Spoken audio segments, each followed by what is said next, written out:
నల్గొండ జిల్లా intelligence SP గంజి కవితపై బదిలీ వేటు పడింది. కవితను డీజీపీ కార్యాలయానికి అటాచ్ చేస్తూ ఉత్తర్వులు జారీ చేశారు. రేషన్ గుట్కా మాఫియా నుండి భారీగా వసూలు చేశారనే ఆరోపణలు రావడంతో విచారణ చేయించిన ఉన్నతాధికారులు ఎస్పీ కవితపై వేటు వేశారు. ఇక ఎస్ఐతో పాటు 4 కానిస్టేబుళ్ల సాయంతో కవిత అక్రమాలకు పాల్పడ్డారని ఓ బాధితుడు 9 పేజీల లేఖను పోలీస్ శాఖకు అందించారు. ఇక హైదరాబాద్ టు విజయవాడ హైవేపై గల ఓ హోటల్లో సెటిల్మెంట్ చేసినట్లుగా ఆరోపణలొచ్చాయి. హోటల్ నుండి సీసీ ఫుటేజ్ ఓ కీలక అధికారి సేకరించినట్టుగా చర్చ జరుగుతోంది. సమగ్ర విచారణ అనంతరం కవితను సస్పెండ్ చేసే అవకాశం ఉంది. కవిత స్థానంలో శ్రీనివాసరావుకు పోస్టింగ్ ఇవ్వనున్నారు.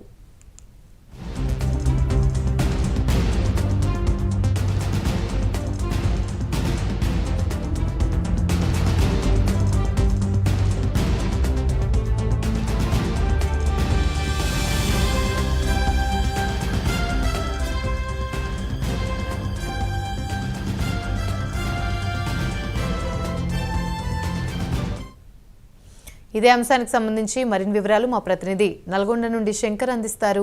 శంకర్. రైట్ ఆమెని నల్గొండ జిల్లా ఇంటెలిజెంట్ ఎస్పీ కవితపై అయితే వేటు పడిందని చెప్పుకోవచ్చు. కవితని డీజీపీ కార్యాలయానికి అటాచ్ చేస్తూ ఉత్తర్వులు జారీ చేశారు ఉన్నతాధికారులు. ఆమె స్థానంలో శ్రీనివాసరావుకు పోస్టింగ్ ఇచ్చినట్టు తెలుస్తుంది. సమగ్ర విచారణ అనంతరం కవితను సస్పెండ్ చేసే అవకాశం కూడా ఉంటుందని చెప్పేసి అధికారులు చెప్తున్న పరిస్థితి కనపడుతుంది. కవిత అక్రమ వసూళ్ల వ్యవహారంపై అయితే ఈ చర్యలు తీసుకుంటున్నట్టయితే తెలుస్తున్న పరిస్థితి అయితే కనపడుతుంది. మొత్తంగా రేషన్ మరియు గుట్కా మాఫియా నుంచి అక్రమ వసూలు చేస్తూ కింది స్థాయి సిబ్బంది వద్ద చేతివాటం ప్రదర్శిస్తున్నట్లయితే తెలుస్తున్న పరిస్థితి కనబడుతుంది. కవిత అక్రమాల్లో పాలు పంచుకున్న ఒక ఎస్ఐ 3 కానిస్టేబుల్ కూడా నోటీసులు జారీ చేసినట్టయితే తెలుస్తున్న పరిస్థితి కనపడుతుంది. కవిత షాడో టీం పైన అయితే విచారణ కొనసాగుతుంది. పోలీసు ఉన్నతాధికారుల విచారణలో విక్కుపోయే నిజాలైతే బయటపడుతున్నట్టు తెలుస్తున్న పరిస్థితి కనపడుతుంది. కవిత అక్రమాలపై అయితే 9 పేజీల లేఖనైతే